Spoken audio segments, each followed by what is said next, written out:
izizathu zakho zongawamkeli okanye zokuwamkela.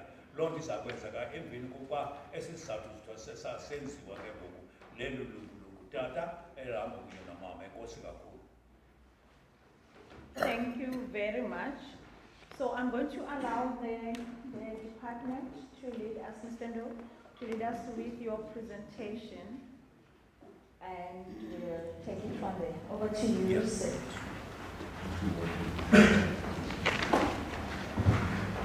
Chairperson, thank you so much. Introduced me. I'm Mr. Ndo from National Department of Public Works.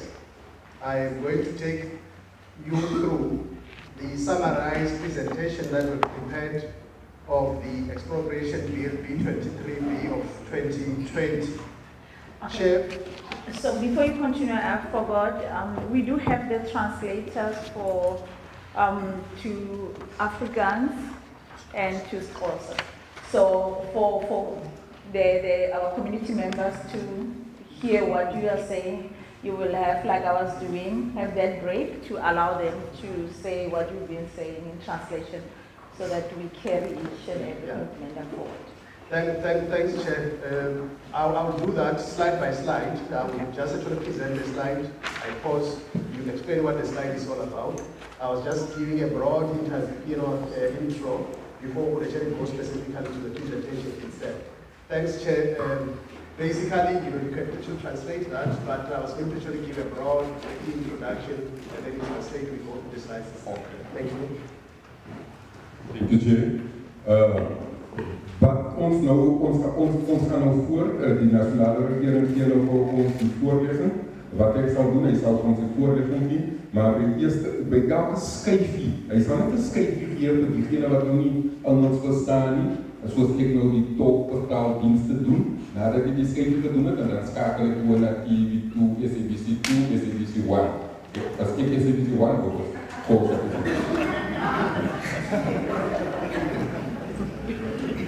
Njengokuba setshilo utata lo uzakwenza ezi zizathu zo, akazokuthetha yonke loo nto, uzawumane uba neziqendu ngeziqendu azenzayo. Kuthi ke ngoku emveni kweso siqendu kubekho ke kuphinde kuqathwe esinye isiqendu esilandelayo. Njengokuba setshilo uToni ke lo kuqala yena uzawuba ku-SABC 1 nanto uba ku-SABC 2. Thank you, Chairperson. Let me just look specifically at the presentation itself. We have prepared a presentation which has got three compartments. The purpose, which is to clarify why we're here, what is it that we're going to present. The second one will be the overview of the Expropriation Bill B23B of 2020. And the last aspect will be the expropriation process of the bill. Chairperson, of course, then for interpretation. Thank you. Zoals ik al reeds aangehaald heb, wat is ons enige doel? Als we praten van purpose, dan praten we van die doel. Dit is nou niet de blik en dat is de schijfie. Maar we praten van overview of expropriation. So dat wil zeggen, dat geeft een oorzichtrol. Een oorzichtrol in termen van hierdie wetsontwerp, wat genoemd wordt B23B 2020. Met die oneindig procedure in termen van die wetsontwerp. Dat is een goede vertaling. Ja.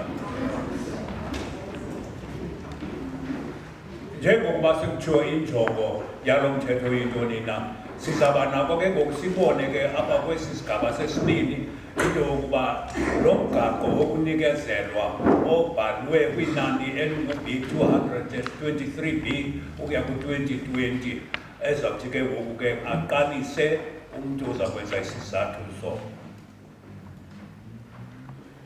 Chairperson, the purpose of this presentation is to actually brief you on the bill that is before you, which is in a draft format, so that you'll be able to make inputs that will assist in terms of enhancing the draft that is before you. I'll pause the Chairperson for interpretation. Wat gebeur is dat hierdie wetsontwerp wat dan voor ons is, dit is nou die voorlesing, die enige doel van die voorlesing, in termen van die Weskaapse provinsie se verblief, se wetsontwerp, wat dan ook gespeel is hier 23 2012. Injongo ke ngoku yesi sizathu so yonto kuba abantu abalapha eNtshona Koloni babe nako ukuba bafumane ingxelo nendlela ethi ke ngoku lo mthetho usebenze ngawo. Chairperson, just allow me before I go straight to the presentation itself to just give a bit of a background in terms of where we're coming from with this particular bill. Laat my toe voorsitter, voordat ons voortgaan met hierdie se voorlegging, net om 'n bietjie geskiedenis van die agtergrond opgee van hierdie se wetsontwerp.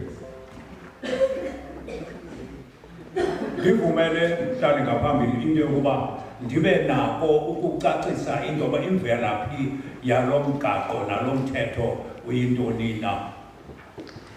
Chairperson, the bill that is before you has been consulted before by the Portfolio Committee, and we are now with the National Council of Provinces. And this bill, Chair, before it could actually be on this format of 2020, it was actually attempted in 2014, and then it went through all the processes, consultations were done, but when the President was about to sign it into law, he could not actually sign because he was persuaded otherwise in relation to the consultation that was not sufficiently done by the National Council of Provinces. Wat hier voorsitter, daar was 'n bespreking wat ons noem 'n consultant wat gedoen gewees het. En in daardie bespreking ons het ook dan saam met die NCOP, dit is nou die National Council of Provinces, as ons mooi kyk in die jaar het was dit bespreek gewees, maar dit was toen nie teen volle volledig nie, en dit is eintlik die enige rede hoekom ons dit weer eens vandag bespreek, so dit was bespreek gewees van tevore, en die president het aangehaal dat ons moet toesien dat dit moet volledig word. Njengoko kwekho ingcaciso malunga nalo mthetho, phambi kokuba upresidente awutyikitye into yokuba ibe ngumthetho ovumelekileyo, uthe xa ewuqwalasela waqonda into yokuba abantu akange babe nako ukufumana ulwazi ngokupheleleyo ngalo mthetho, wawubuyisela into yokuba uphindwe into yokuba kuthiwe chapha ebantwini abantu babe nako ukuqonda ukuba lo mgaqo uthetha ntoni na. Through you, Chairperson, I think, today we are here, we are consulting on the bill, and I think, members should be given the opportunity to raise their own input in relation to the bill. We are here to clarify the summarized version of what the bill is all about, and I'll take you through in terms of the three aspects that are reflected on the papers. Deur voorsitter, hierdie se wetsontwerp was bespreek gewees soos ek al reeds aangehaal het, en ons sal dan nou voortgaan met hierdie se wetsontwerp en hierdie se drie fases wat ek reeds voorgelê het, in terme van hierdie se wetsontwerp. Njengokuba benditshilo ntlandlolo, ndathi ke kwiingongoma ezintathu esithe siza kuzicacisa kolu zathuzo, ngoko ke siyenza loo nto into yokuba le nto icace ngokupheleleyo eluntwini lonke ngokupheleleyo. Chairperson, the first issue in our papers that we said we're going to actually present on is the overview of the Expropriation Bill as it has been presented before you. Chair, the Expropriation Act number 63 of 1975 is currently in use and it's not aligned with the Constitution of the country of 1996. The 1975 Expropriation Act has been interpreted by courts in harmony with the expropriation provision, section 25 of our Constitution. And as such, it has been found wanting on the basis that it's not aligned with the Constitution of the country. So our intention as well with this bill is to ensure that we produce a bill that is aligned with section 25 of the Constitution. So that's the first main important aspect that we actually put in this bill before you, which is to align it with the Constitution of the country. And the Expropriation Bill 2020 that is before you has been developed in line with section 25 of the Constitution, which is our property clause. The property clause served as a foundation in terms of the substantive and procedural aspect of this bill. And the bill governs mainly administrative and judicial expropriation. Administrative law consequently covered administrative decision to expropriation. So the example that I've given as well in terms of the judicial expropriation, we gave an example of expropriation terms in terms of Labor Tenants Act of 1996. I'll pause there for interpretation, Chair, and I think the slide is displayed there for ease of reference. Wat hier gebeur is dat so praat van hierdie instelling van hierdie oneindingswet wat in 1975 wet bekom het volgens die provinsie praat ons ook van die schedule, ons noem dit schedule 6 tot onze constitutie in 1996, maar wat gebeur dan in 1975 met die oneindige wet ontwerp was dit vertaal gewees by die Hoofburg.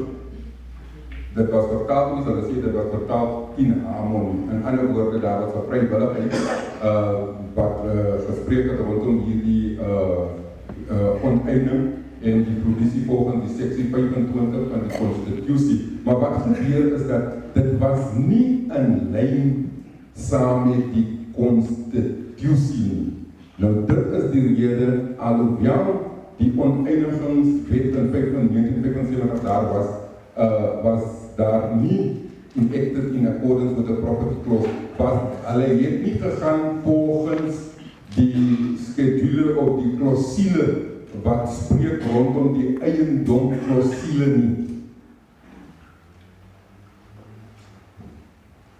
Njengokuba mgaqo umusetyenziswa kusukela kunyaka ka-1975 ojongene kunye nomgaqo-siseko weli lizwe. Kuthe ke ngoku waweke ngoku isebenze loo nto kwafumaniseka into yokuba azingqinelani neemfuneko ezifunekayo malunga nalo mgaqo, kuba kaloku nasezinkundleni kuthi akusebenza kufumaniseka into yokuba zikhona iinkalo ezithile ekungafikelelwayo kuzo, kuba kaloku lo mthetho mgaqo-siseko kufuneka wayamane ngqo nomgaqo-siseko weli lizwe laseMzantsi Afrika. Chairperson, like I've said initially, expropriation in terms of this bill is mainly administrative in nature. And in terms of actually qualifying the administrative law principle and rules, the following three basic principles have been put forward. The first one is that decision that we have to carry must be procedurally fair and rational. The decision should be procedurally fair and it should be rational, in line with the constitution of the country. And that implies that, all people affected have got the right to be heard when we carry this type of expropriation as proposed by this bill.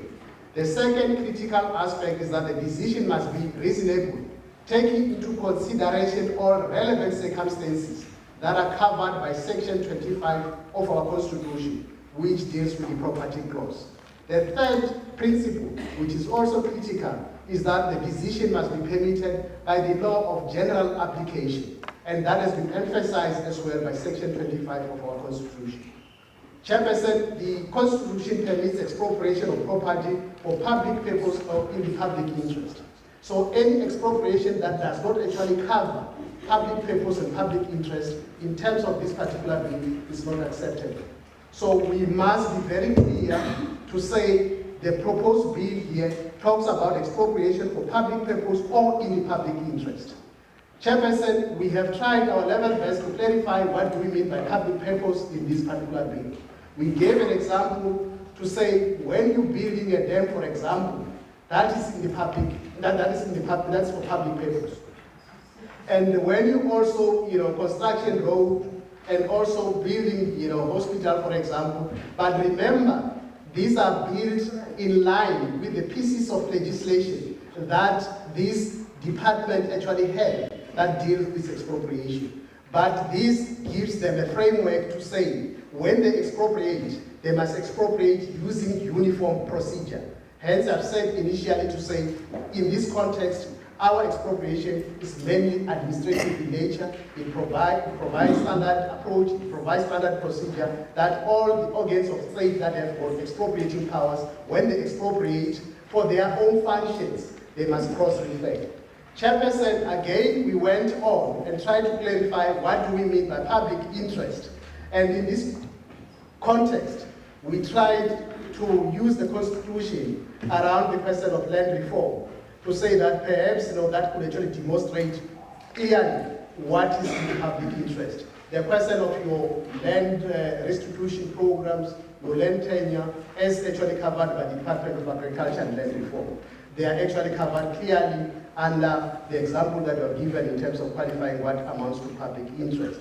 And Chair, the bill sets a framework like I actually indicated, which should guide all organs of state when they use their own pieces of legislation to expropriate either for public purpose or in the public interest. Chair, I will pause here for interpretation. Ik zal kort opzommen, voorzitter. Wat hierdie voorlegging eintlik as ons praat van hierdie so oneindingswet in terme van die wetgewing, basis is die administratiewe natuur. Dit was nie uniform of formeel nie. Dit was administratief in die begin. Maar wat dan gebeur is dat die volgende administratiewe wette wat bepaal word, wat ons noem principles en rules met die reëls wat gepad gaan, waar daar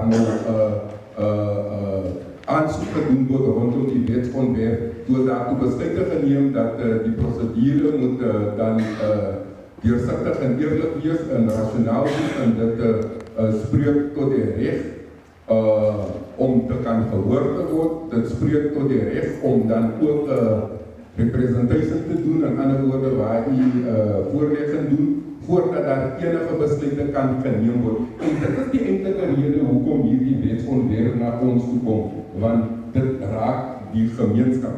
Dit is hoekom dit baie belangrik is vir die gemeenskap om hulle insaag te gee. So die besluite wat geneem is rondom dit, is dat alle faktore moet in ag geneem word en alle mense wat beraak word deur dit moet part wees hiervan. En alle besluite en permitte deur die wet en applikasies wat gedoen word.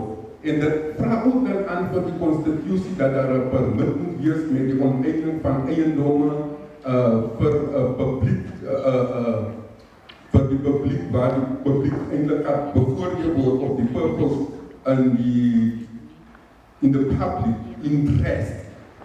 Die publiek is belangrik in hierdie saak. Die publiek met hierdie wetsontwerp om daar is 'n voorstel wat gegee is, seker onderstel, daar is 'n stuk grond waar 'n dam moet gebou word, of daar bijvoorbeeld paaien moet gebouwd worden, of daar moet bijvoorbeeld 'n hospitaal gebouwd worden. As dit iets is wat in die belange is van die publiek, dan moet die publiek 'n deelname wees van hierdie wetsontwerp. Dit is die rede hoekom ek kan hiernatoe kom na ons toe, want dit is 'n deelname van die publiek met die wetsontwerp. Dit sluit die publiek in. En as ons ook praat van 'n land reform, kyk wat gebeur, daar moet eweredig moet dit behartig word. So hierdie wetsontwerp bring dan 'n raamwerk tot die publiek en dit is in die belange van die publiek.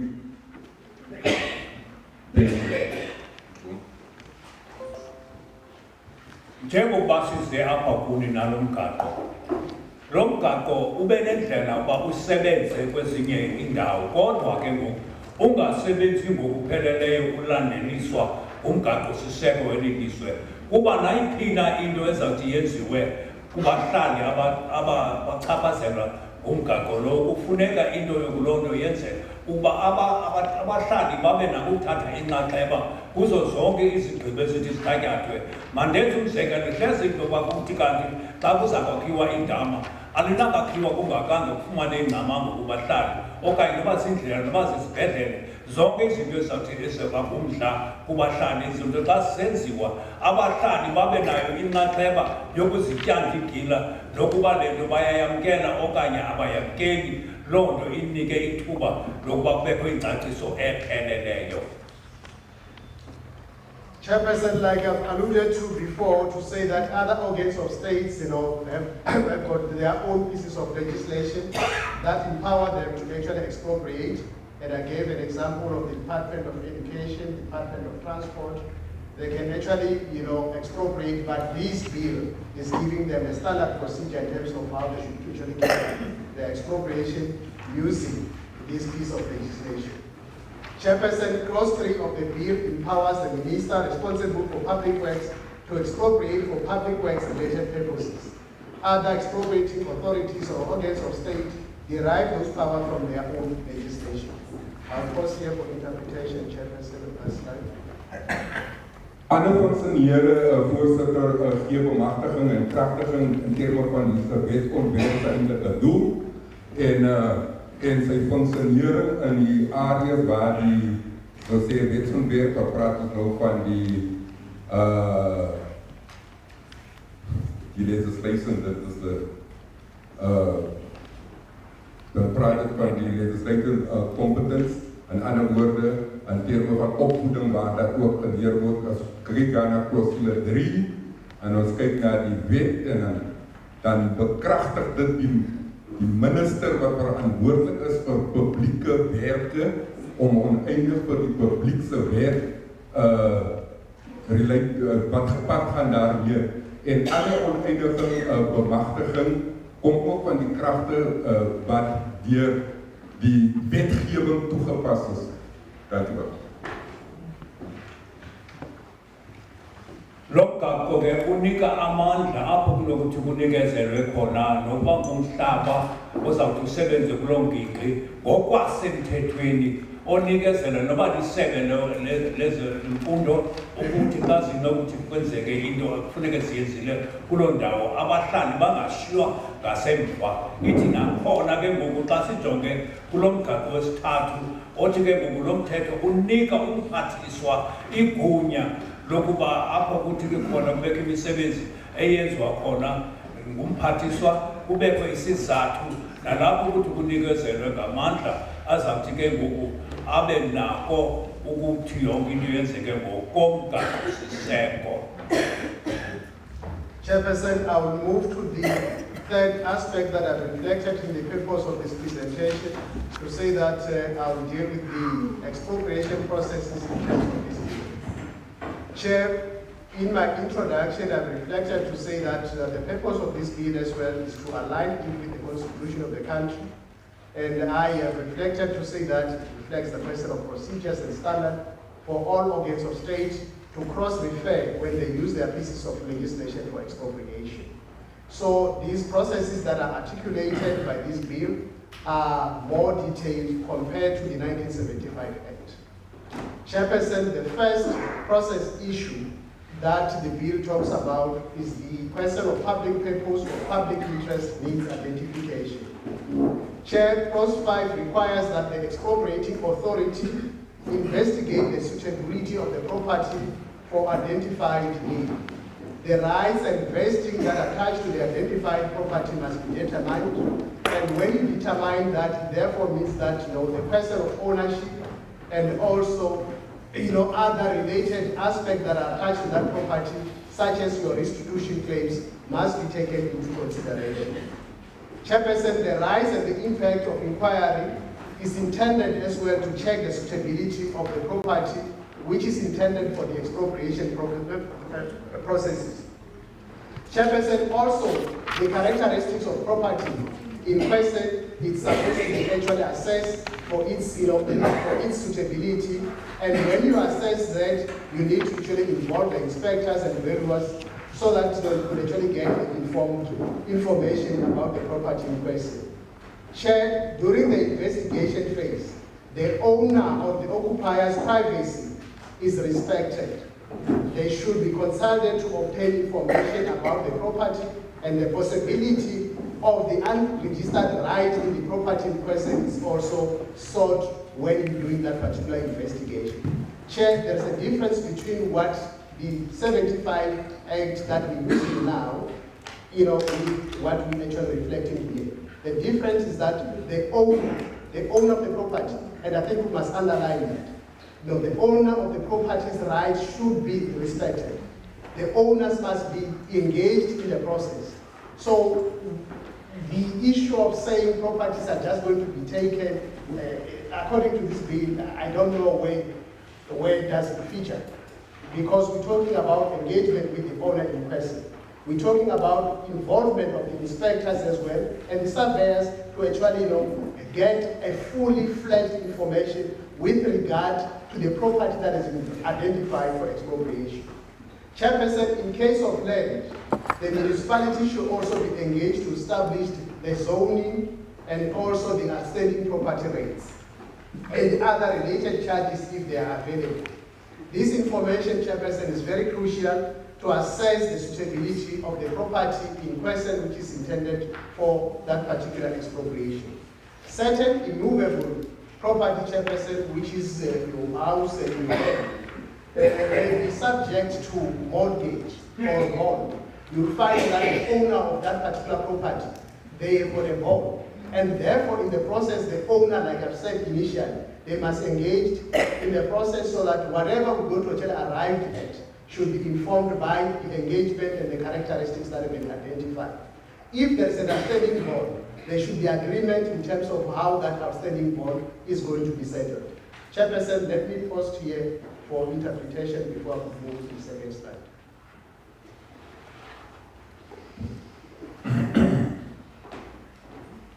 Baie voorzitter, soos ek reeds aangehaal het met my voormalig wat ek aangesê het ek gepraat dat hierdie regte moet gepaard gaan saam met die prosesse en ook saam met die konstitusie.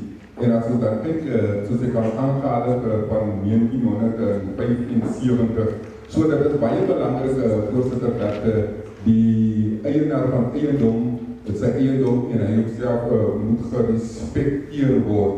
Soos kyk mooi sê, dan sal ons sien wat eigenlijk het doel is van hierdie sal eindig en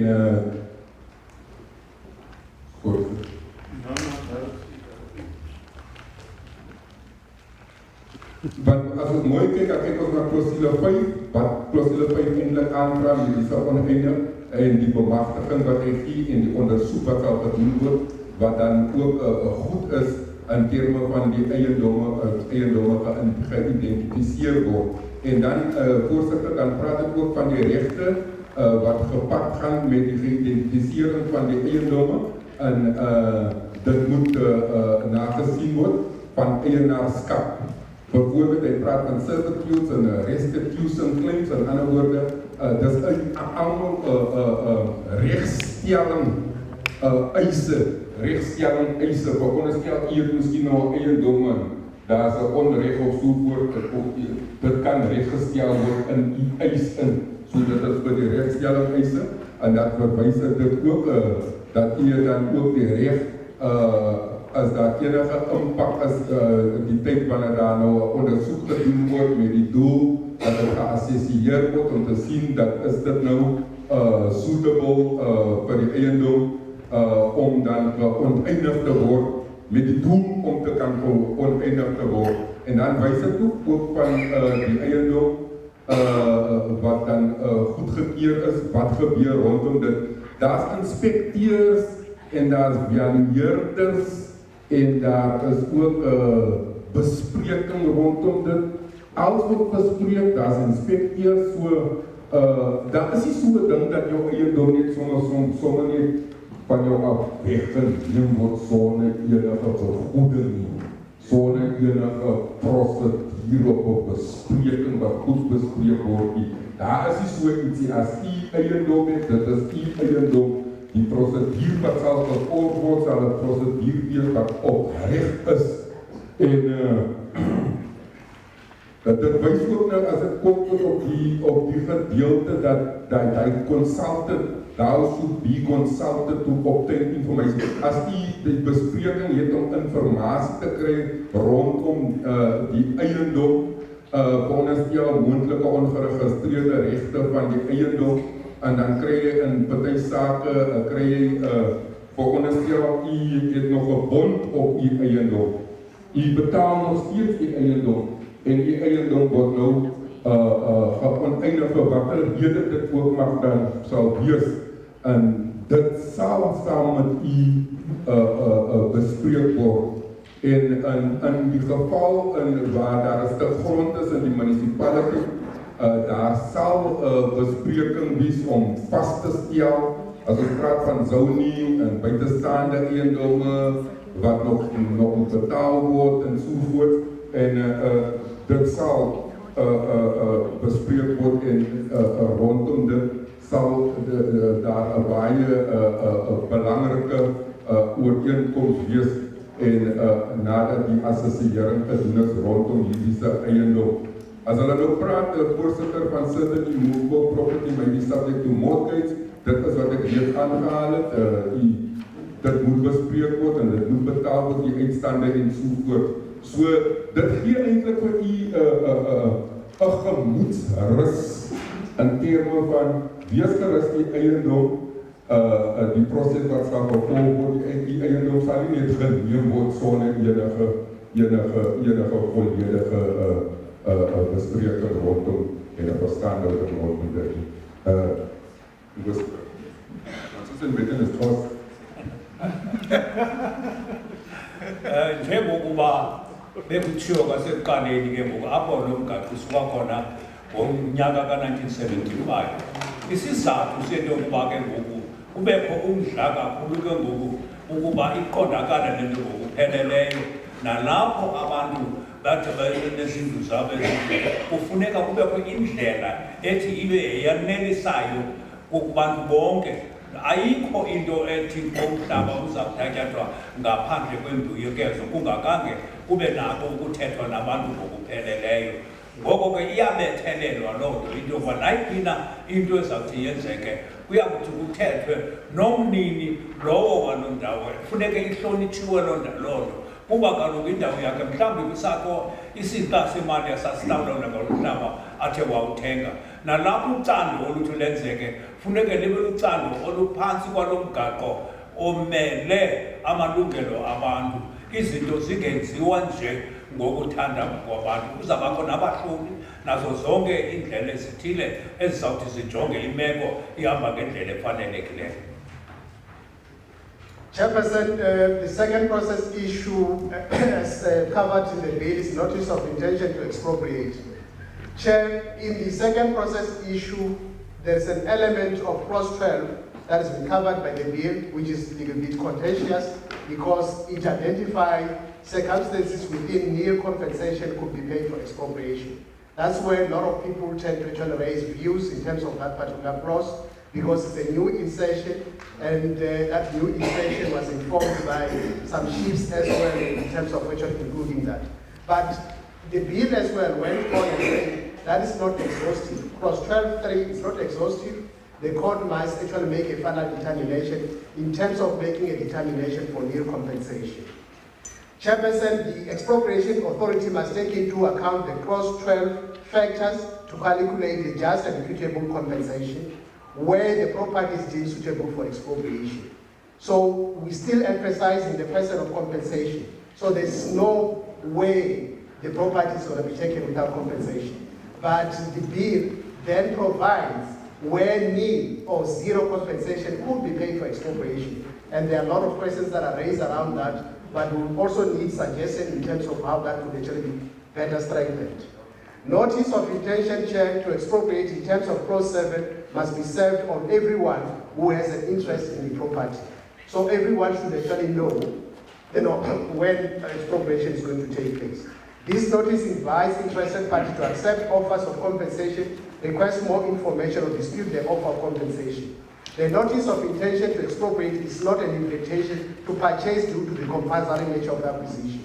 The notice should nonetheless give the potential expropriatee the chance to agree on the amount of compensation. Mediation could actually follow, Chair, where there's no agreement on the compensation between the expropriating authority and the party to be expropriated. If mediation does not actually yield positive result, Chair, the court must be used as the final arbiter to make a determination of what amounts to just and equitable compensation for the intended expropriation. Chair, that is covered by clause 19 of the bill, and I think for the draft copy they can actually look into that as well. Thank you, Chair. I'll pause here for interpretation. Thank you so much. Voorzitter, zoals ik al eerder aangehaald dat de hoeve het ook een gezag om te beslissen over die zaken raken die oneindig.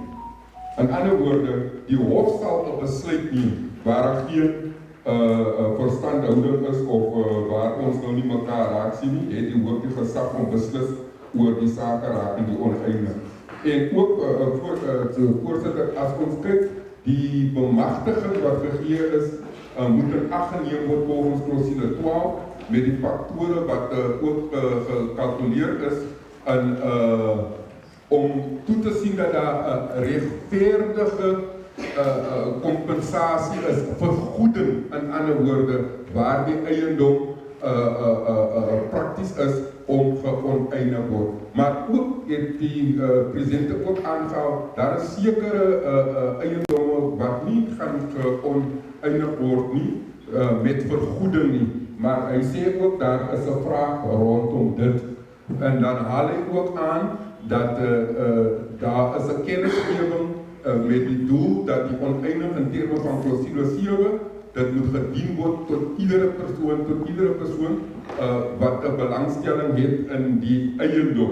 In andere woorden, als die eiendom daar is, en dan zal daar die procedure moet gevolgd worden. En daar is ook een kennisgeving wat gegeven wordt, wat de uitnodiging is voor diegene wat belangstelt partijen om dit aan te nemen. Veronderstel, jullie gaan ons nog praten, dit is die waarde enzovoort.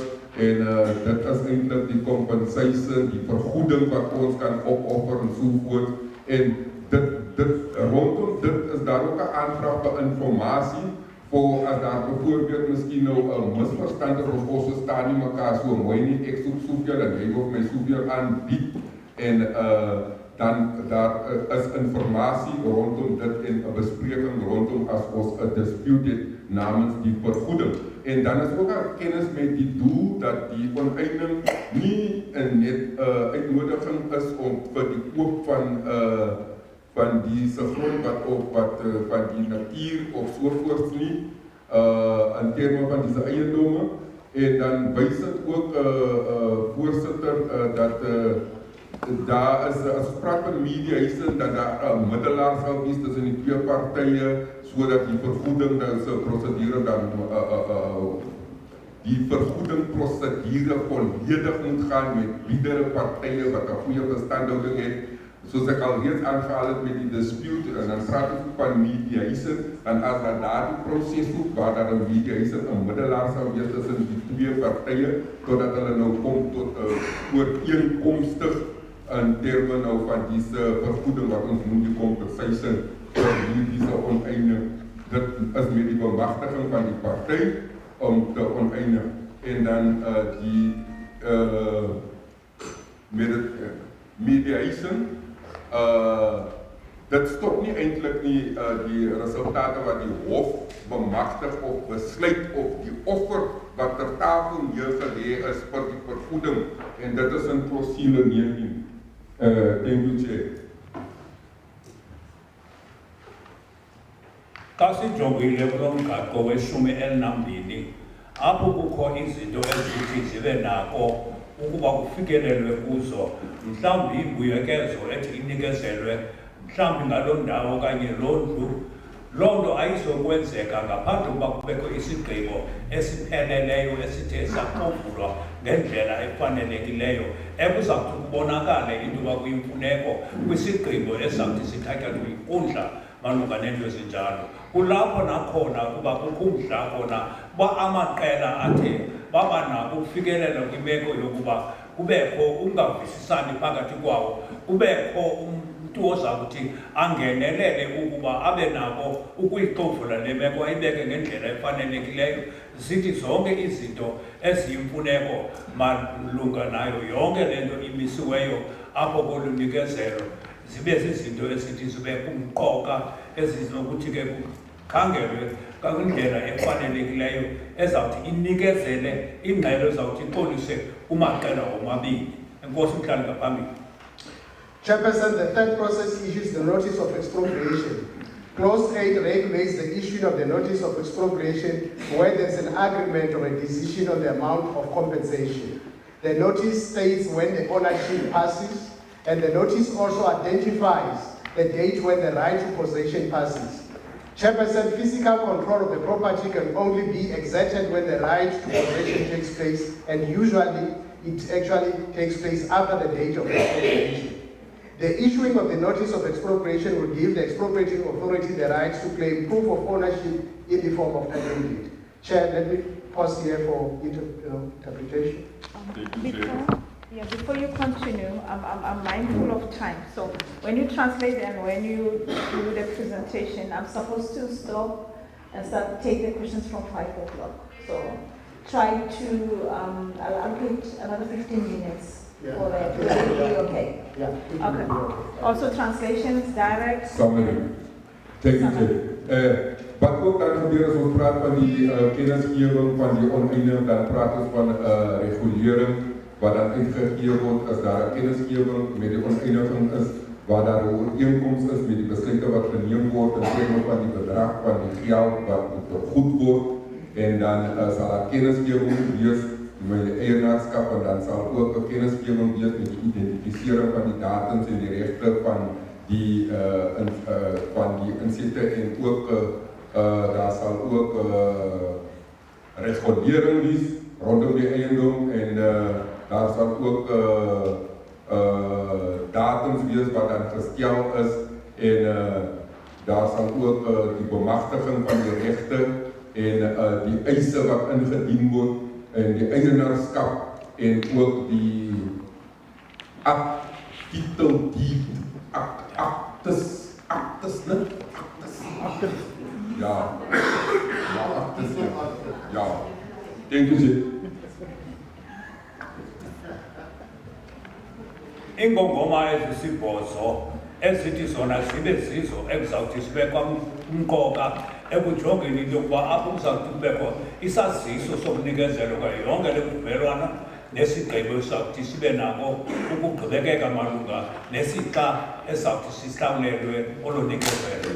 Isaziso ke ngoku esithi sona siphume umntu lowo ongumnini wezi zinto zoko mhlawumbi abe lo mntu uswelekile zonke ezo zinto zibe nako ukuqwalaselwa ngendlela efanelekileyo nalapho kunokuqondakala khona umhla nelungelo azo zonke izinto malunga nalelo ndlela lo mntu athe wasweleka ngayo xa sijongile ke ngoku nokuphathwa kwayo yonke le nto ezawuthi ke yona ibe nako ukuba nendawo apho zawuthi zonke izinto zibe nako ukufumana imbuyekezo efanelekileyo.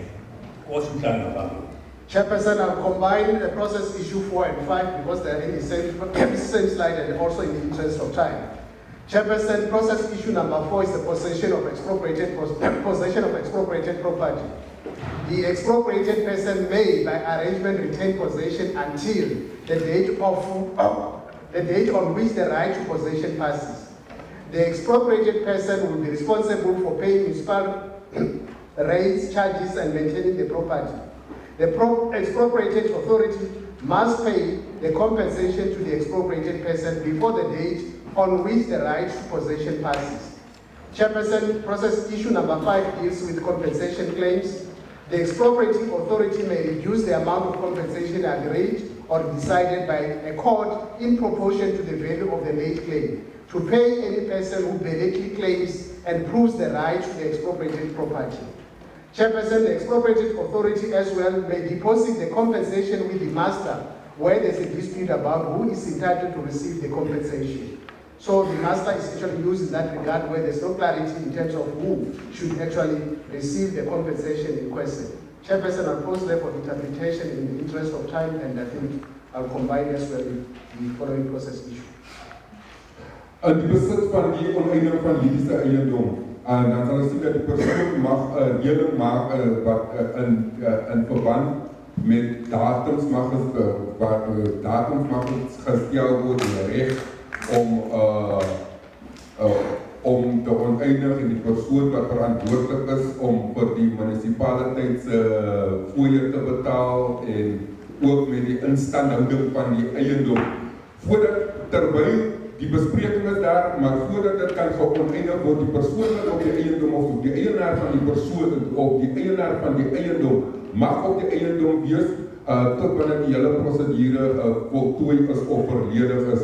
Die oneindig die bemagtiging om te betaal en ook vir die vergoeding en ook die persone vir wie dit raak en die datum wat gestel is, dit word dan ook toegesien dat dit gedoen word op 'n basis wat regverdig is, terwyl die persoon nog steeds in besit is van daardie sy eiendom. Die vergoedingseise verwys ook na bemagtiging dat die bedrag waaroor hulle ooreengestem het en besluit het deur die howe en die waardigheid van daardie eise wat moet betaal word aan diegene wie dit nou toekom. Dit is hulle reg in ander woorde. So daardie bemagtiging met daardie veronderstel die meester van die hof maak byvoorbeeld 'n besluit tussen julle twee se misverstand dispuut en wat die hof dan besluit, dit sal dan die vergoeding wees. Dankie, Jay. Umeli wenkundla yobunini iyaba nguye umuntu ozawuthi ke ngoku abe nako ukungenelela apho kungekho mvisiswano phakathi komnini wendawo nomthengi.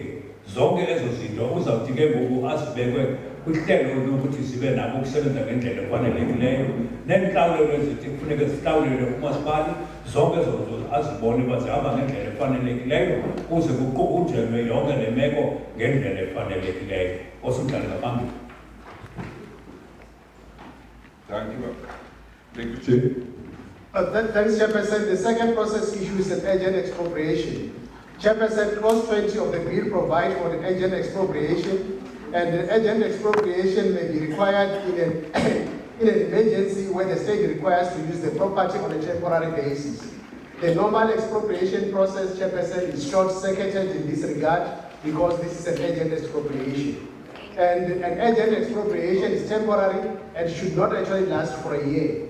Compensation must be calculated and offered as soon as possible, and it should be offered within 30 days.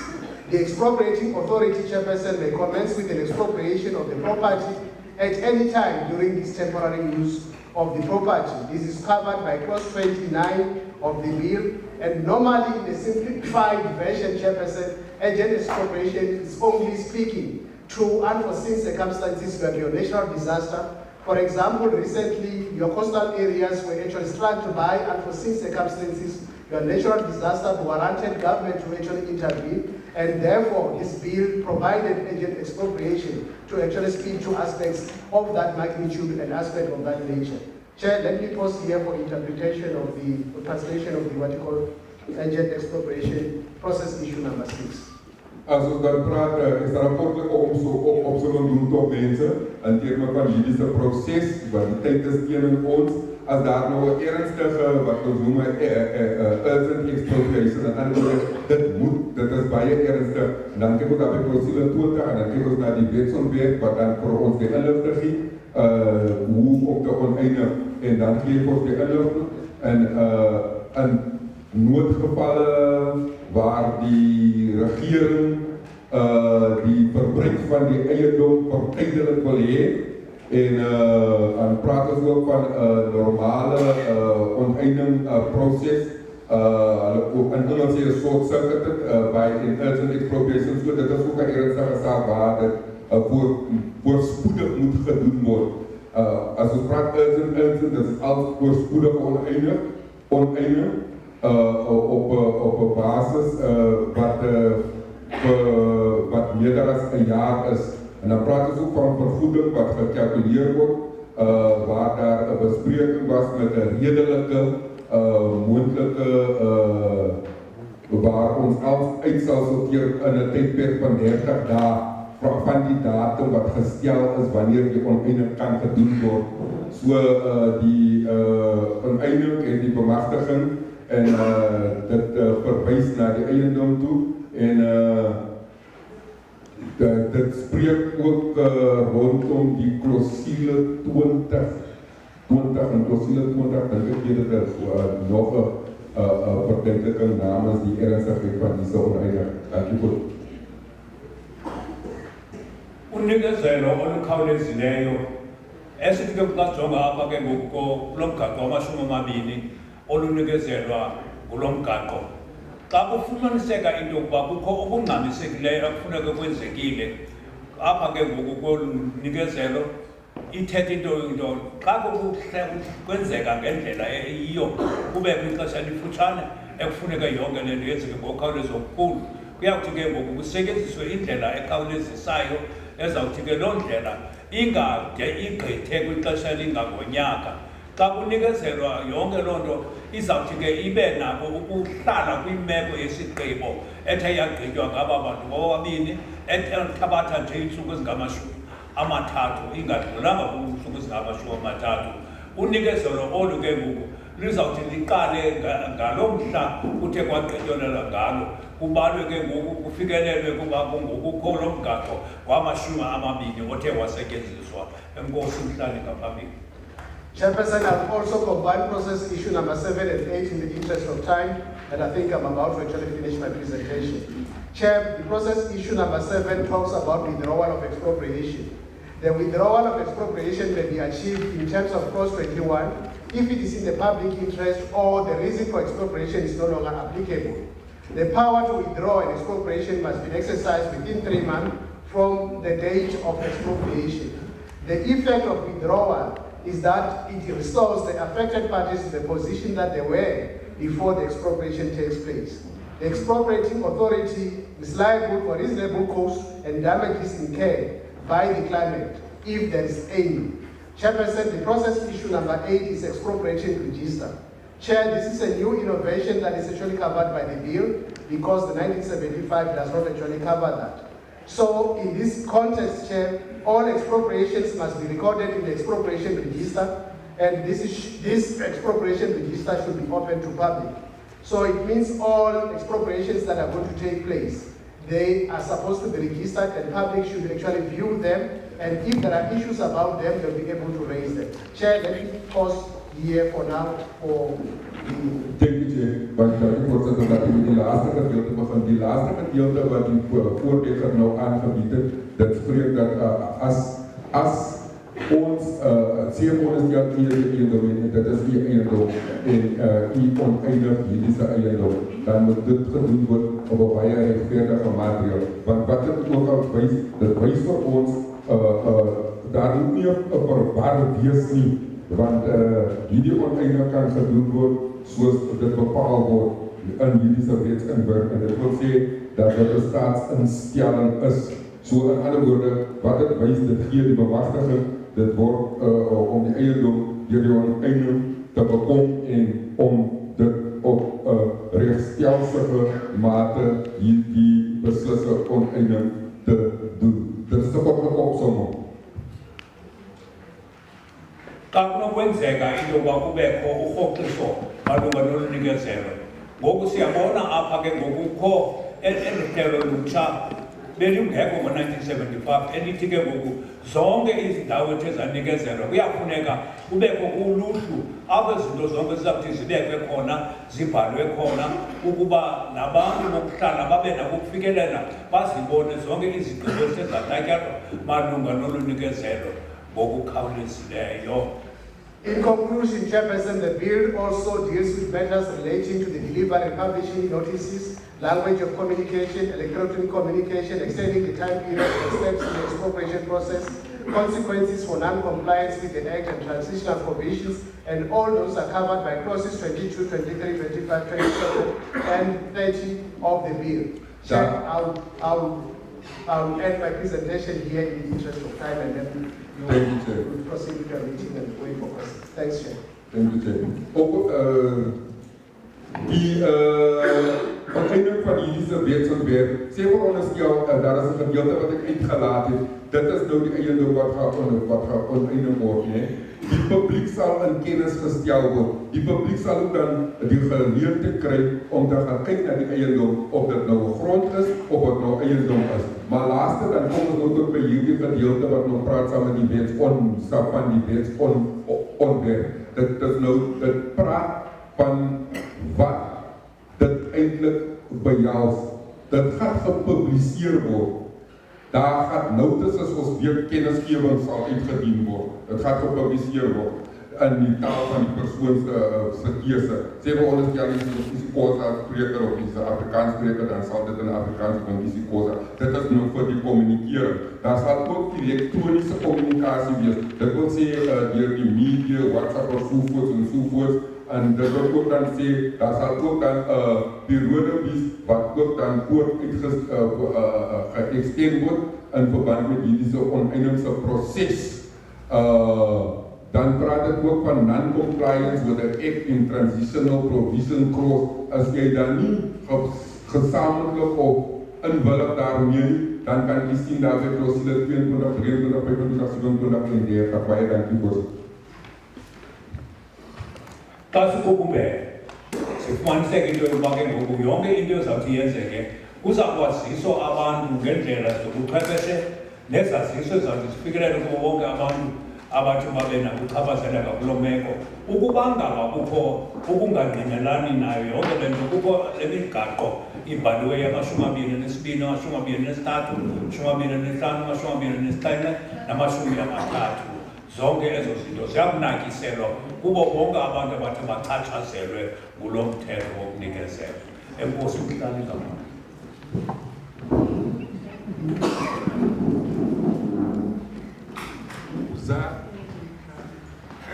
Can we have another mic? Thank you very much. I'm going to open up for the questions because I don't want us to be the only ones that talk this up. Sorry, I'm already prepared for the submissions in the next time. So, questions. If you can raise your hand, I'm standing so that I can see each and every one of you if you wish to ask the questions. Yeah, and so the way we are going to do, okay, raise the hands this side, and then also, so it's going to be, I'm giving you the number, and then that number, I'm going to say number 1, 2, as we ask the question. You need to remember what is your number. Yeah? So number 1, ma'am, number 2, number 3, number 4, number 5, and number 6, number 7, number 8. No, you're number 4. Already I said you're number 4. So it's 3, 4. Number 1 is there. 2 is there. 3, 4, 5. 5. Ma'am, you're number 5. Yeah. 5, and then 6. Any 7? Okay, 7 and 8 there. Okay, so I will continue. I've got you. I'll continue with you. For now, we've got that 8. Here's the deal. You've got 1 minute to ask your questions or your question. We hear each other, né? 1 minute to ask questions or a question. So let me continue. See, now we are communicating. I want you to understand how are we going to operate. You've got 1 minute to ask a question or your questions.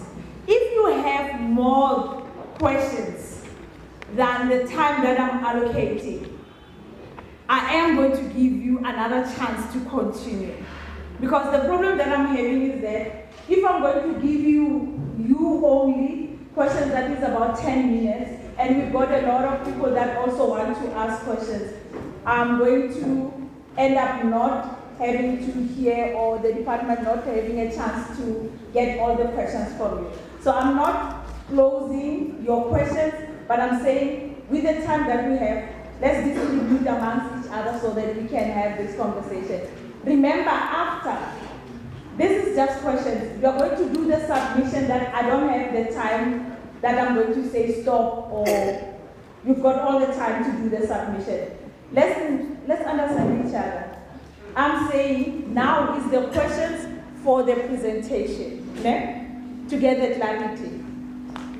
But if you are going, after that, we are going to have a session of the submission. On the submissions, I don't have allocated time. You do your submission until you are done and the next person comes. Translation. Wat ons nou gaan doen,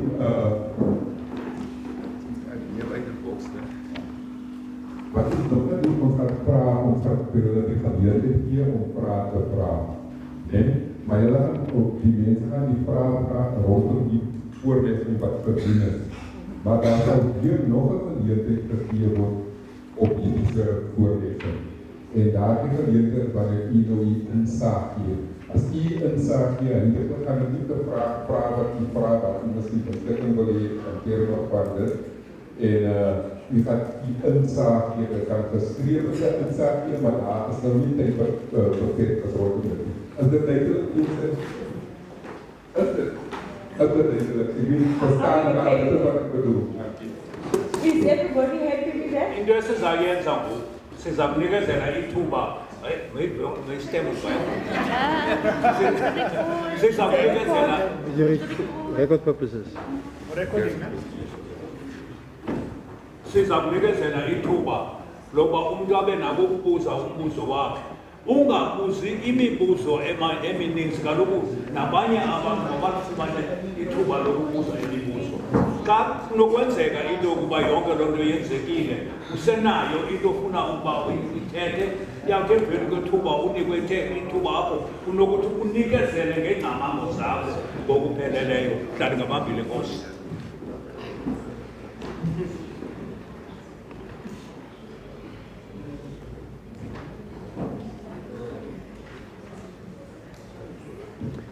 Yeah. Okay, thank you very much. Number one.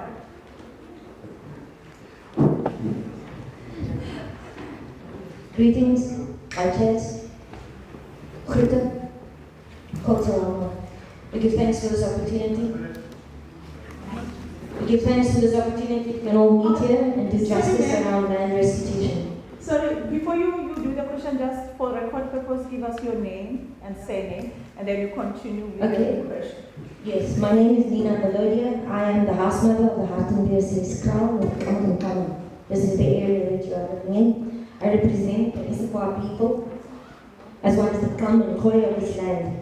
Now the land we are busy speaking about is ancestral lands of our people, and what we are hearing is the selling and buying of this ancestral land. We are hearing about the compensation, rightfully so, where compensation will be made. My question is, how does this relate, in case I don't understand, how does this relate to the heritage sacred sites of our culture, a culture we didn't know we had as a non-black or non-white people? Where is the section that relates to cultural heritage, please?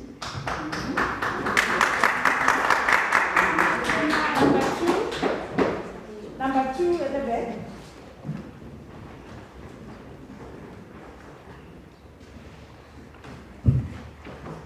I am Petros Gaza from Emanas. And for our better understanding of this presentation, can I please suggest that you make an example for us of a land that is not being able to be expropriated with Section 25 of the Constitution, and how this bill will then make it possible to expropriate that land. Just an example of that for us, we could understand better what's happening here. Thank you very much. Number three. Who's going to take number 3? It's number 3. So he said someone will take the question of, okay, please come in. Number 4, you will come back. Yeah, you can, so you will be number 4. Let's take. Okay. Yeah. I am a dancer, living in Melbourne. I'm very worried at this moment about a few things. One is, I really question the fact that you have one section of the Constitution that is out of line with this actual 2020 Act that we have, one section. But you need a whole new bill to rewrite the Act for one section of it. I'm worried about that. The other thing is, there is so many promises written in so many acts. You give us a lot of assurances. But I've been a serving member of Parliament and I've been a serving member of Council. In my days, back in the day, say 10, 15 years ago, the zoning of land was a big issue because we were new municipalities and we wanted to make sure that those zonings come into place so there is discipline in the development of towns. That's a major issue. In every country in the world, that's a major issue. What I'm worried about is, here we have an act that is being written with a lot of promises built in it. But the same with the local government acts, the 2 acts that we have, the structures and ministry, I'm going to call the name it. You still have corruption within that institution. You still have transgressions against those things that's been written in the Act. How are you going to prevent? Remember, you talking about when a person is an owner, he's an individual. He stands alone against the government. And he must protect what he has. Now you must explain to me, how that person is going to have a chance, according to this act, that is this bill that is being written. According to this bill, how do you provide for that person and the protection of that person? Because remember, he's emotionally connected to it. It's not just a property.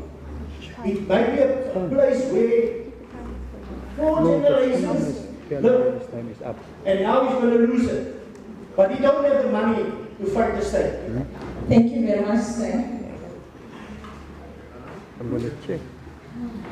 Some of the questions is a matter of the motivation. I think you have only 3. No? I can take another one because they were direct. The first 2 they were direct.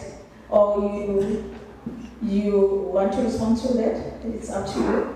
Okay. Chairperson, let me just respond to the 3 questions that have been raised. Chair, before I could actually respond, I think, in my presentation, I spoke about section 12, 3 and 4 in the new bill that deals with the circumstances within which nil compensation is going to be paid for expropriation. And I said that's not exhaustive.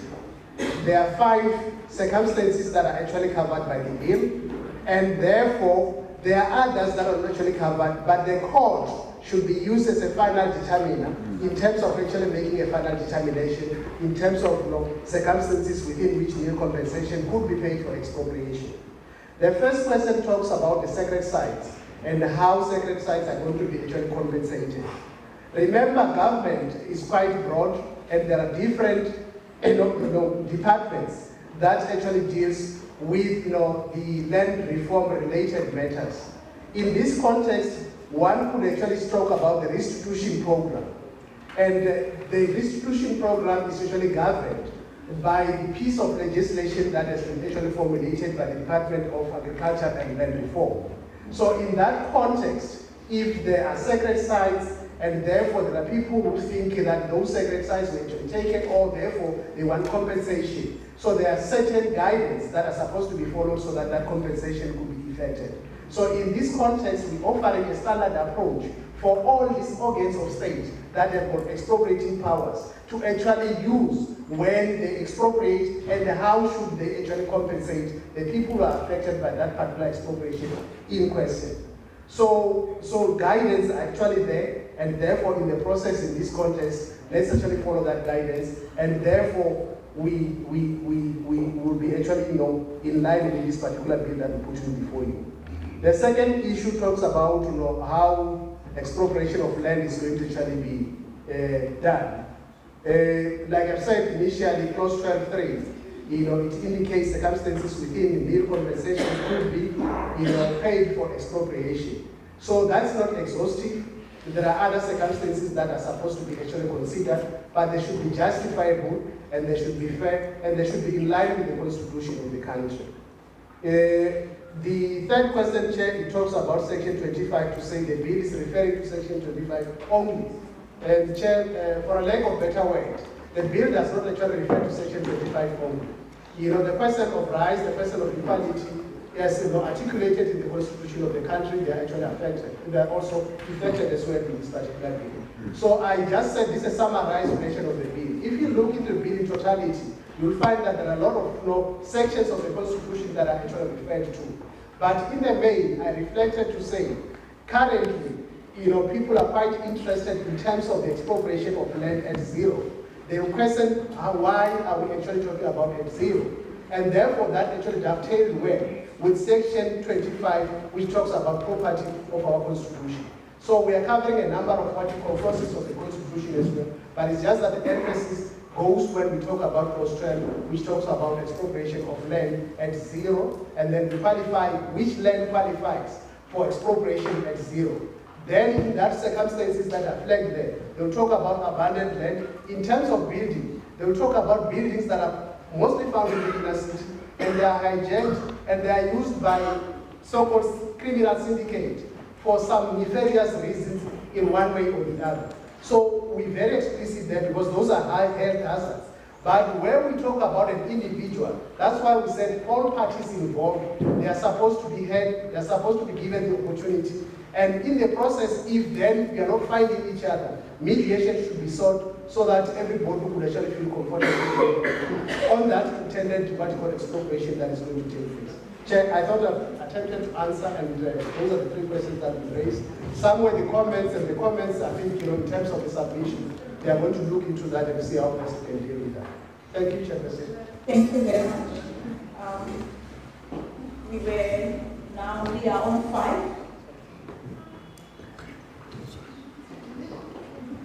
We are on number 5. Who's 5? No, he already talked to me, he's going to do submission.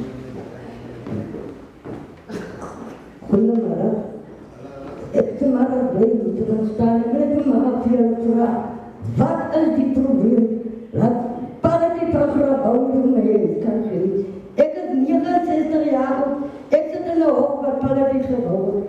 Maandag toen ik naar de programma met de federatie, om te kijken hoe het is. Ik heb hier mijn kast aan mijn stoel, ik dat krijg. De vrouw rijdt buiten me naar de boven mij. Auntie, luister van mij. Als ik een ijskat ben, bij uw kamer koop, dan moet ik betalen. En als hij in die stukken, dan kan ik gaan 6 stukken. Hij kwalificeert ook bij je wasmachine. Ik heb hier hoeveel jaar, 1000 meter, 12 meter, hoe lang bleef ik in over politiek gebeuren. Ik doe een aanzoek van 1957 af, van 75 af. Ik zeg nou nog en nog. Allemaal wat namen komen gedaan.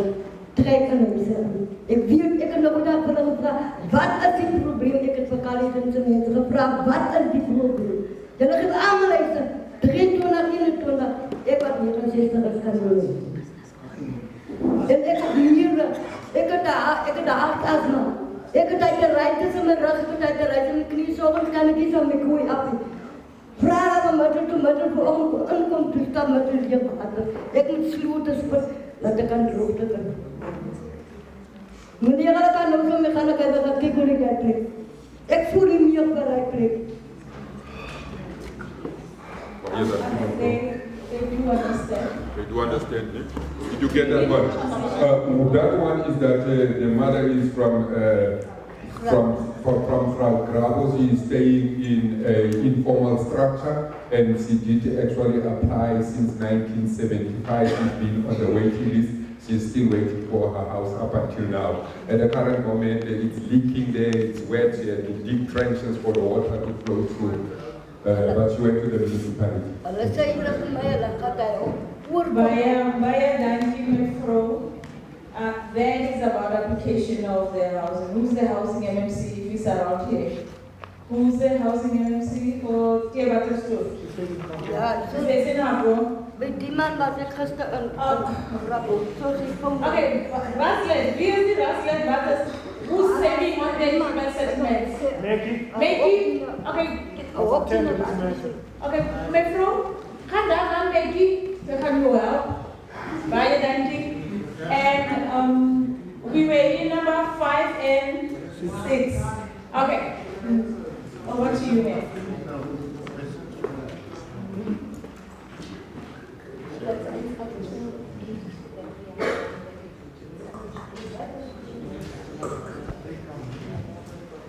Good evening, my name is Tanya Billet. Just two quick questions.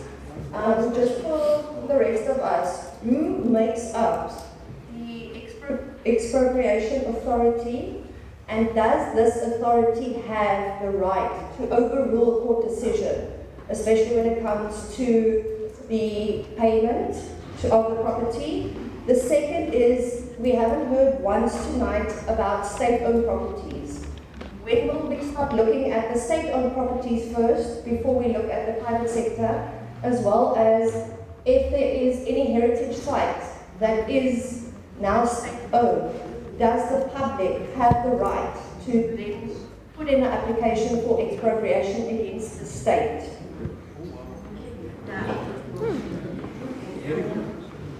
Okay. Number is this side. Yeah. So, Yeah. in a way, she's agreeing. The expropriation.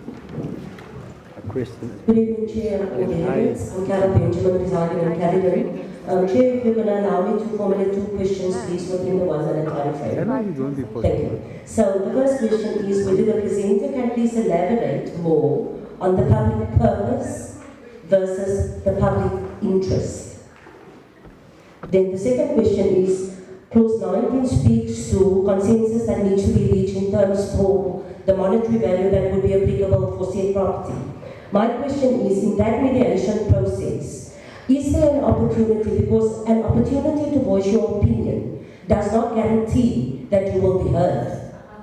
So are we going to go to court about only the monetary value that is applicable, or is that an opportunity for an alternative property to be identified as opposed to only how much we're going to pay you for your generational wealth that you've built up? Thank you, Chair.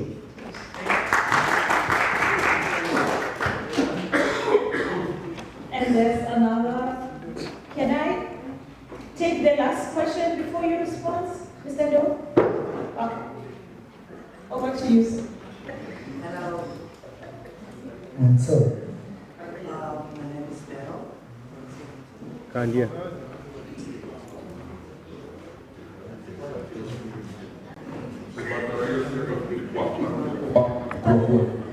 One, two, one. To be proud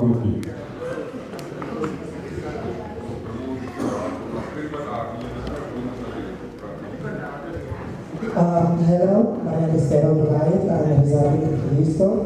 My question today is, does this bill not infringe upon citizens' right to a private property or ownership?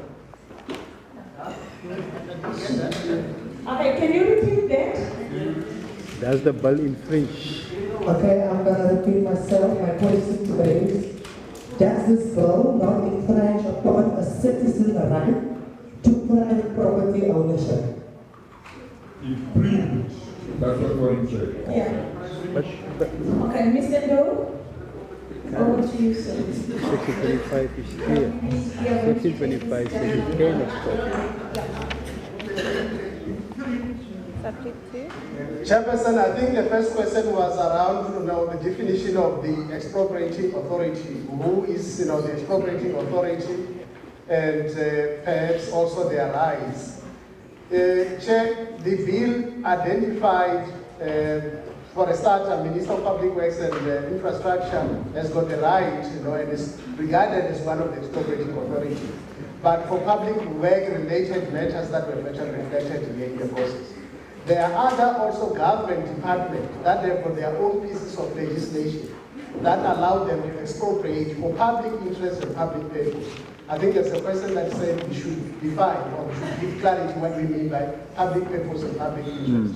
So in terms of expropriating authority, there are organs that are actually articulated and they are defined, and therefore they derive their mandate from their own pieces of legislation, and they guide them in terms of what they should expropriate, but in line with the constitution of the country, and that has to be in the public interest for public purpose. We're still going to define what we actually mean by public interest and public purpose. But remember, we also reflected in the bill to say the court must be a final arbiter, because we take them as an independent body that could actually clarify the situation where there are conflicting definition and definition and ideas in terms of defining what amounts to public purpose and what is public interest. But I'm just defining first the expropriating authority. There are those organs that are reflected, they've got their pieces of legislation, but we're providing them with the framework to say when they expropriate, we must have uniform procedure. And remember here, we spoke about the right of an individual who owns the property, which is supposed to be respected. And their views as well should be heard in the process while we actually, executing this expropriation that we're talking about. The process is quite lengthy a bit, hence we actually said there are a number of steps that are supposed to be followed. And in the process where there's a disagreement, mediation should actually be brought in before we actually talk about the court as a final arbiter. Chairperson, the question of public, whether they've got a right as well to identify a particular property and say, as public, this property should be expropriated. Remember, we need to actually define what we actually mean by public. From where I'm seated, I could actually say that it's a public of caliber. And therefore, what amounts to public purpose and public interest here should be defined by them. And therefore, if they agree, therefore, that particular piece of legislation, that particular piece of property, as defined by the Constitution, could actually be put as long as it's in the public purpose and in the public interest. But therefore, the rights of an individual as well. I think, you must see there's a contradiction a bit, but it's in line in terms of actually defining that. Because when you say public, the private owner, the individual, is also part of the public.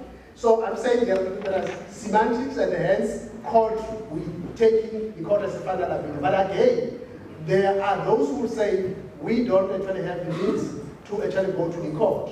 And some of the things that we want submission on from the public like this to say, if we have flagged the draft bill like this, and it talks about courts, how do we then ensure that our courts are accessible to ordinary people who do not actually have money to access them? So we are also looking for suggestions in terms of that particular regard. The question of public purpose and public interest, I think in the presentation, Chair, I've given an example to say what amounts to public purpose, particularly to actually be defined in the context of the organs of state that have got expropriating authority. For example, if you say a school, you want to build or build a school in a particular area, is that a public purpose interest, public purpose issue? And we then also, although we say the court, remember the court are the final determination of what amounts to public purpose. So it depends on how you contextualize and how you define it. But where there are disputes, That's why we have put also the dispute mechanism that we need to actually engage and find each other in terms of what amounts to public purpose. We just gave an example in our presentation. In terms of public interest, we talk about then, I think the issue that she raised there, it falls within that particular ambit. But remember, this is not exhaustive. It depends on how it's interpreted as well by the courts which are taken as independent in this regard. So we can't have a definite definition that would actually give and say this amounts to public purpose and therefore it excludes others. But it depends on the context and it will be actually addressed on a case-by-case basis. And the courts are final arbiter in terms of actually making that final determination. The question of the monetary value, Chairperson, like I'm saying, where there are disputes, again, we reflected that the person of mediation to actually deal with that. So that, everybody and all the parties that are affected are quite, happy when we are done with this process. And therefore, they have found each other. Where they are not finding each other, then we should actually use other avenues to actually deal with their disagreement and so on and so forth. Hence, I spoke about mediation and I also spoke about the court, but I said we also, as public here, let's make input in terms of how accessibility of our courts should be, particularly considering those who don't actually have money who can access the courts. It therefore means that if you're fighting against the state has got enough resources and therefore you might actually find that you found wanting in the process and your property in one way or the other can be compensated, it can be expropriated. But is that expropriation in the public purpose or in the public interest? So you could find that in a way there's a contradiction because if it's in the public purpose, the person affected as well, they would agree to say this is in the public purpose and therefore this expropriation is warranted and therefore it has to be executed. A right I think there are 4 other questions. Let's keep them to make collapse. It's fine, we can give them to make it collapse. Did you answer all the questions? The last one.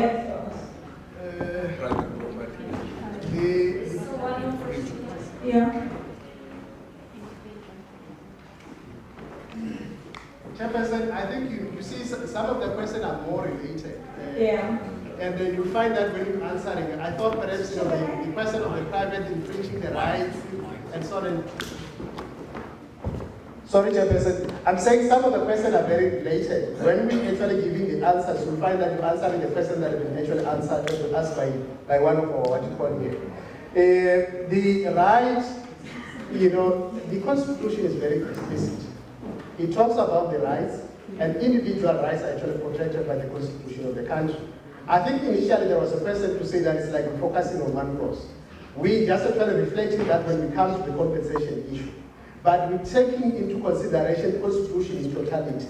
The individual rights are actually protected. The private properties as well, they are also part of the protection that the Constitution offers of our country. So therefore, in the process, if you own the property, and that's on private owned properties, they are not going to just be exported willy-nilly. The process of expropriation as articulated by the bill is going to be followed, and their rights are not going to be infringed upon because they are protected by the Constitution of the country. Anything that is not actually in line with the Constitution of the country is unconstitutional and should not fly and can't fly before the court of the law. Okay. I'm going to do it this way. I'm going to continue with people that want to ask the questions. A mere fact of you having to have your clarity, that means the response didn't answer the question. That's where the submission comes in for you to talk to. This bill is quiet about 1, 2, 3, 4. So he's not going to be able to give you the answers that you want to hear. But you've got an opportunity to come and do the submission to talk about those issues that you feel the bill didn't touch. So the follow-up is the submission. Over to you, sir. That is, my people don't correct me. My name is Chief Louis Gardner. I introduced myself to National Department of Public Works because I've been with Department of Public Works since 2009. So, land expropriation, water compensation, I've been new leasing framework, letting out framework, all of those I've been assisting the Department of Public Works on behalf of overwork. But I noticed there's a lot of new adaptations being made to the Expropriation Bill. But in 2013 government referred to the 1930 Land Claims Act, and we as the legal custodians of this land said, no, we can't talk about 1913, go back to 1652. And it's very heartbreaking to see this auntie now. Where is this auntie now? Sitting now. And when my people going to benefit from, we are legal custodians, but when are our people going to, I understand that there's state-owned property and private property and property being managed by municipalities. But municipalities doing now, municipalities are selling. There's never land for my people. But if a foreign investor comes up with a business plan, then they sell the property. Finish now also. But this bill was opposed, and that's why I say there's been a lot of changes because the land bill has been passed, it's been handed back to the custodians of this land, and now it's been adjusted now because it has to protect certain individuals. And that's going to create a racial issue now. And then it makes me a racist, it makes the white people a racist, and the blacks and all of those people. So in order for us, I'm representing a different political party, notice that here everybody's here. But this issue of the land expropriation bill, like me now. You know, you are doing submission, eh? I'm just mentioning it. It's not a question. Now you interfere with my time now, my sister. We respect each other's time. I'm finished also almost now. But I don't want to do politics, but the DA got there with INC, the EFF and what, all of those leadership know me. But every time it's like we are now fighting because me now I'm the leader of the land party. I'm just making an example, right? So now the local farmers, they got a problem with it. See, what are you doing there with the land party?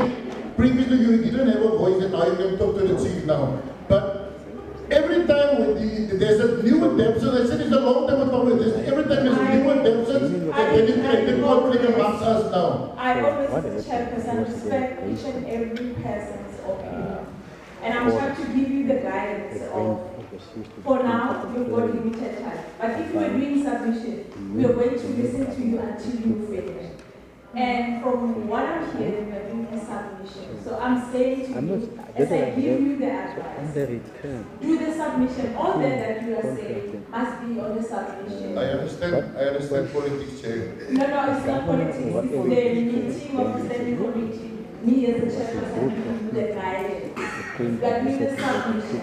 That is not question. And I have to give other people that place. No, it's fine. I respect your choice, but what I say is the city is going to create problems now. Thank you very much. And that gives effect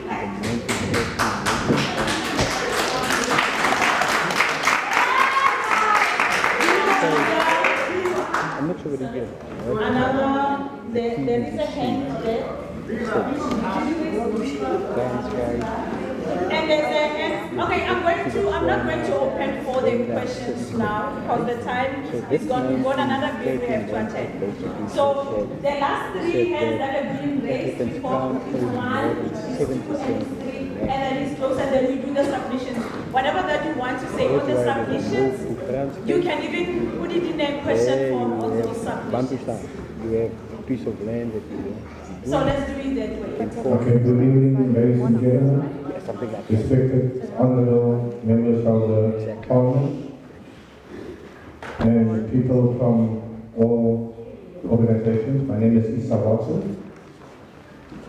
I would like to know, you said when you first came in here, you said this bill is about the people, not about the Parliament, not about the legislators.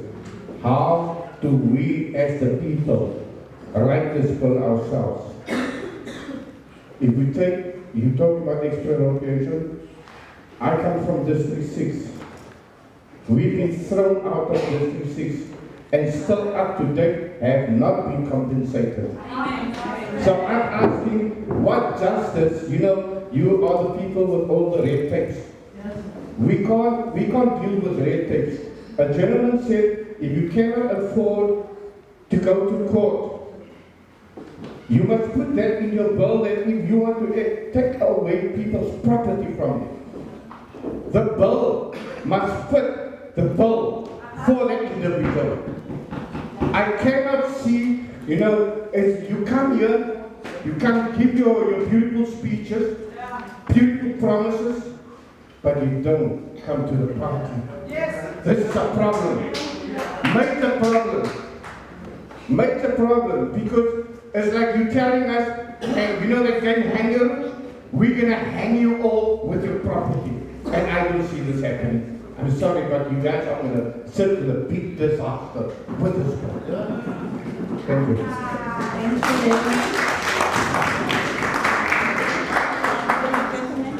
And then the last one.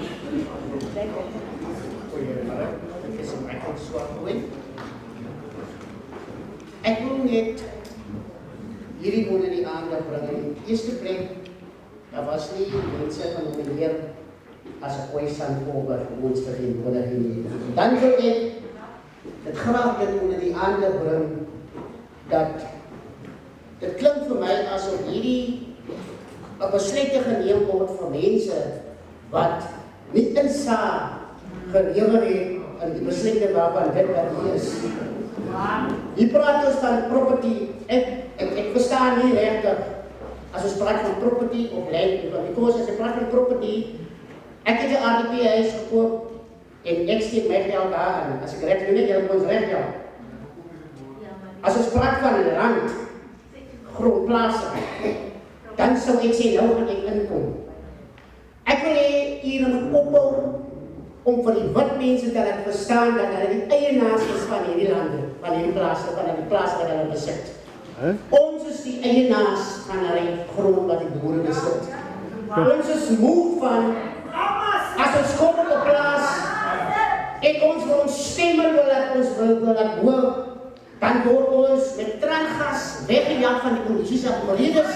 Vir hierdie gesels wat ons vandag kyk, van ieder kan kyk, hier sit die meer breinvol, maar is min opgevoed en weet wat regte hier aangaan. Want daar is besluit oor grond wat nie hulle sin is nie. Wat die volk is wat hier sit, wat hy verstaan niks wat hier aangaan. En dan word hy geïntimideer daar buitekant deur die boer op die plase. As jy nie gaan maak soos ek sê nie, gaan jy van my grond af. So as ek verkeerd is met hy meneer vandag wat hy sê, as die boere die eienaars van hy grond, dan kan ek maar alles roos. As die boere, want dit is nie wat die geskiedenis my vertel nie. Ons is die eienaars van hy grond, kan nie.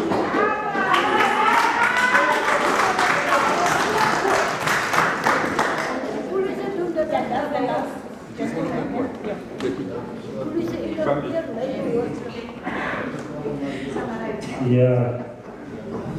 Good evening, everyone. I'm Francois Khalid from Nofostra. My question to you is, you're coming with a bill and legislation to give it over the people, over the country. Where in this bill do you make provision for anyone to oppose your bill, your expropriation, the action that you take? Where in this bill do you make provision for anyone to oppose that bill? To put it simple, if I don't want you to come and buy my piece of land or my property, do I have a right to oppose it? Do I have a right to say, no, you can't buy my property, it's mine, it belongs to my generation, it belongs to my family, so stay away. Anywhere you make provision for that. Thank you. Thank you. Thank you very much. Mr. Doe, that's the last round of the question. Thank you, Chair. I think, others were comments, and I think they're going to actually contribute in terms of the submission there. The last one in relation to whether there's a provision for opposing, I think, in the presentation we spoke about the notice of expropriation, which is actually, served. And the owner in that regard will actually have access to actually check as to whether, as defined in the bill itself, to say expropriation should be in public interest or for public purpose.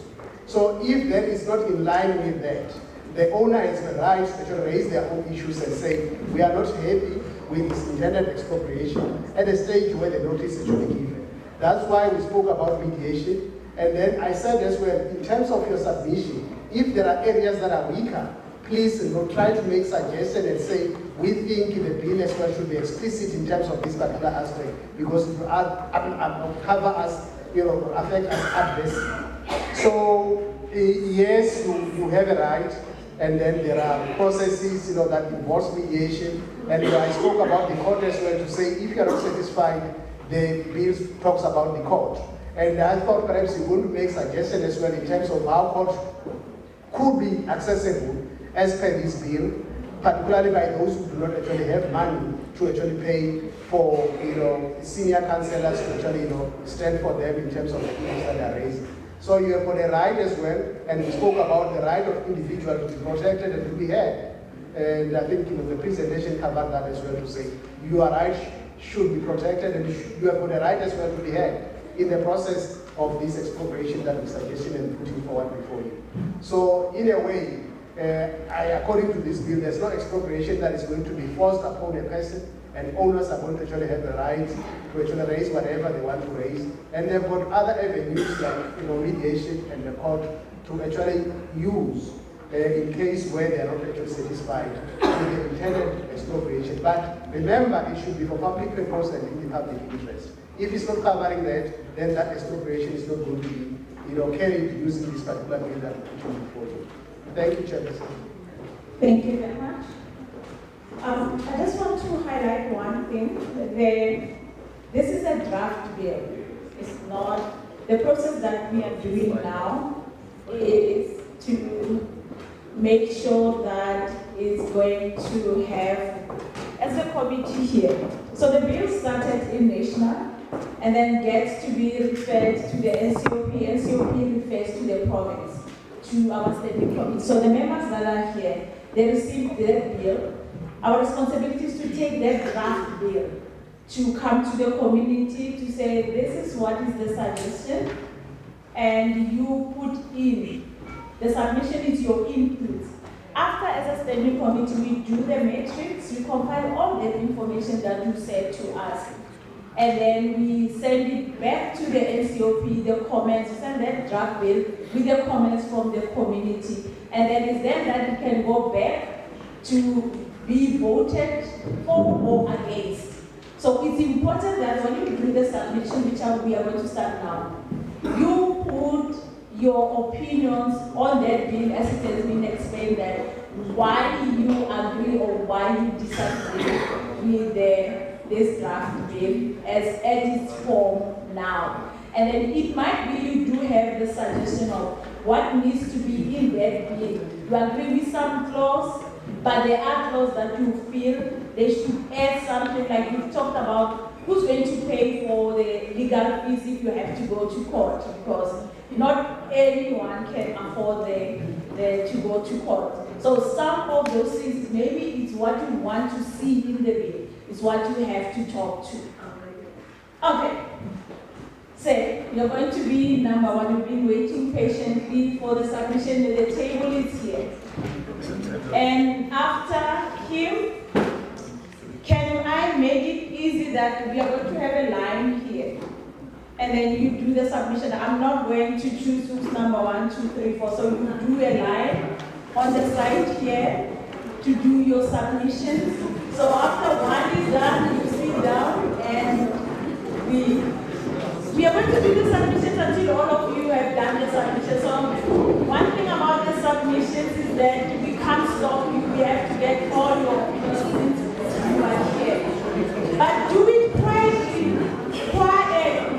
It's what is important. Walk to the line quietly. So let me say, listen, I have this blog. Okay. I have this block only, so this block you can see I'm going to get to you so that you don't stand up for a very long time and that will be uncomfortable. Is that with you?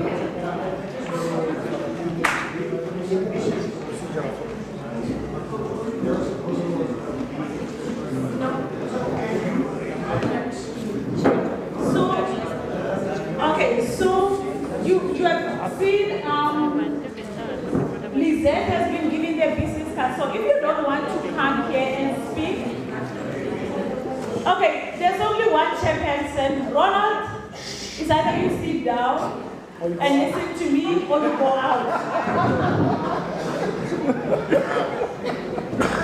Can we work on that one? Because there's no way that you can be talking and I'm talking this side. Okay, now we are listening to each other. So there is a business card. So there is a business card. So if you don't want to do the oral submission, you can always send the email. And we made a commitment of, if you want to see if we captured what you wrote to us, you can ask us, we will show you that here is where you've written your name and your submission as you send it. We don't add this off. Whatever you send to us, we take it as it is, and then we do the matrix based on what you said to them. So you can say, I don't want to stand and talk there. I will write the email at home and send the email. Also, that is submission. Do we have the WhatsApp, Shanice? Okay, so we do have, you can also send the WhatsApp. If you want to do the voice note, it's allowed, the voice note, you can do the voice note. You can send it, the writing, the WhatsApp also. You can come and get the number. Yes. And the closing date is due, closing date is the 8th of? Shamiz, closing date of submissions is the 8th of? 9 June. Oh, it's 9 June. That's the closing of the submission. So it might be you come here, you talk about something, and you forgot one, you still can send the WhatsApp or the voice note or the email.